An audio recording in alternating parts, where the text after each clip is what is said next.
first of all, it was really exciting. Leaving the MTC, I loved the MTC, actually. Most missionaries, I think, got tired of the MTC, and maybe this makes me weird, but after 4 weeks, I actually thought, like, I would rather stay in an intermediate district just so I can keep getting the food, and there's all the classes, and, like, this is just a total spiritual high, and for me, the schedule was easy because it was better than what I did during school. I actually got 8 hours of sleep, which was unusual. And so I was just really enjoying it, and there's ice cream bars in the cafeteria, and I said, this is great. So maybe that's why I had to leave with the advanced district. I don't know. Maybe the Lord didn't want me to get too comfortable, but it was exciting leaving. The entire district, your MTC district, because missions have different days that they receive missionaries, your district kind of like leaves person by person and a little bit at a time. So over the course of a few days, everyone leaves, but they're all leaving kind of at different times. But when you leave the MTC, at least for me, like the morning that I left, of course the night before was exciting, packing and stuff. Not that there was that much to pack. It all fit in one suitcase, but making sure that I had everything, and then we get up early the next morning, and there's all of these missionaries outside waiting with their luggage, and then we all load into vans and go to the airport. And then on the plane, so my branch president gave us all some pass-along cards. I don't think he actually gave us copies of the Book of Mormon, but he gave us pass-along cards to use on the plane. And he said something like, don't do anything stupid, but try to give these out. So I was sitting on the plane, and I still remember the first baptismal invitation I extended, because it was on that plane. The person was not interested, unfortunately. But I was sitting next to this woman, and I can't remember whether she spoke English or Spanish. She probably spoke English, but I almost feel like I was speaking in Spanish. It was in English, I'm sure, though, because my Spanish still wasn't that good. Well, I'm not sure, but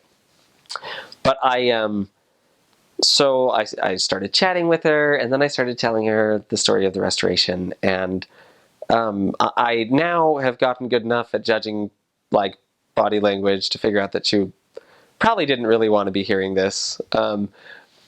Not that, yeah, I don't know. So, but I kept talking, so I kept sharing the story of the restoration, and then at the end I'm like, if you come to know that these things are true, will you be baptized? And I don't remember her exact response, but it wasn't a yes. So, that was a little Elder Calhoun moment, I guess. But it was good. At least I went into the mission field with one attempt at extending a baptismal invitation under my belt. When I arrived at McAllen, though, so we went through a couple airports, and I was probably traveling with a fairly large group of missionaries who were going to my mission or other Texas missions, and eventually we got in, and I think we arrived. So we arrived in an evening, and then we went to the mission president's house, and he fed us dinner, and then we got our assignments, our companion assignments, and that was neat. So there's a little bit of like spiritual thought stuff, and a dinner with President Miller. It was brisket, I think. It was quite good. And then we would each go in one by one to the mission president's office, and he would say, you've been assigned to this area. This is who your companion is going to be. And kind of a funny side note, there were 2 Elder Clarks in my mission. Just 2 missionaries with the last name Clark. They were actually spelled differently, their last names, but pronounced the same. And I go into the mission president's office, and I, so I talk to him, and he tells me I'm going to serve with Elder Clark, and he gives me his full name. And I'm like, okay, I guess that's fine. Like, I don't know anything about him, but I'm like, okay, that's okay. And I leave, and then later that night, the mission president is like, actually, I need you to come back in here. And he says, I told you the wrong Elder Clark. You've been assigned to serve with the other Elder Clark. And for some reason, I'm like, okay, that feels great. I'm just like, now I feel better about this, which is really funny. They were both fine missionaries.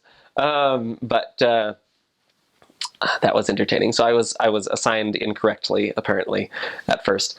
And then we went to the assistants to the president there, apartment and spent the night on cots or something while they assembled all of our bikes, which had arrived in the mail. And then the next morning we got shipped.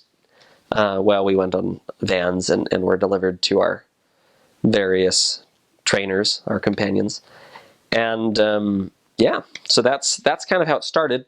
I should say, though, the morning that we were brought to meet our companions, that was the morning of transfers. And so at transfers, you get a lot of missionaries congregating at various stake centers around the mission to go meet up and get in vans and get moved to their new companionships. But I did run into my cousin there, so that was good. Saw him for the first time. It would be at least 6 or 8 months till I saw him again. But it was a good welcome to the mission. So we took a picture together with his camera, I guess, or something like that. And at some point he must have sent that back home because it's still on my grandma's fridge. I've been home for 3 years, but that picture is still, she loaded it up, printed it out, and it's still sitting on her fridge, attached by a magnet. And then went to my to my first area, which was in Corpus Christi, Texas. Corpus Christi is famous for 2 reasons. One, because President Ulysses S. Grant accidentally stepped off of a boat and fell into the water there before he was actually president. Actually, most people are not aware of that, but it's true. And then the second one, it is the home of the famous Latin artist, what is her name?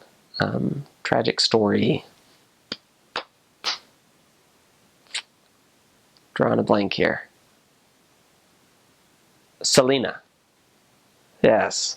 I don't know if you've ever heard of Selena, but anyone who likes Latin music probably knows Selena very well. She was very iconic. She was almost like the JFK of Latin music. Born in Corpus Christi, died tragically, was attacked by an officer in her fan club, and could have been saved medically, but there were some things that basically there were several reasons that she shouldn't have had to die, but just the way things worked out, she did. So sad story. Raised in Corpus Christi, and still her music is famous to this day. So that's what Corpus Christi is famous for. But I went with my companion. It was actually awesome because they already had a couple baptismal dates, some pretty solid investigators.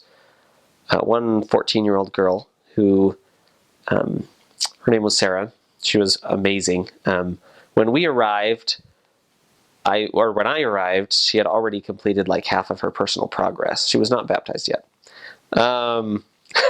So she was just kind of like one of those golden, I don't know, just a teenager. She was answering all the questions in Sunday school, and she was like an example to all of the other kids in the class. So she was there, and I got to teach her the first couple days. The first day, actually, we get into my apartment and set down my stuff, and I don't know if we took lunch or anything, but after that, we just went out and worked, and it was good.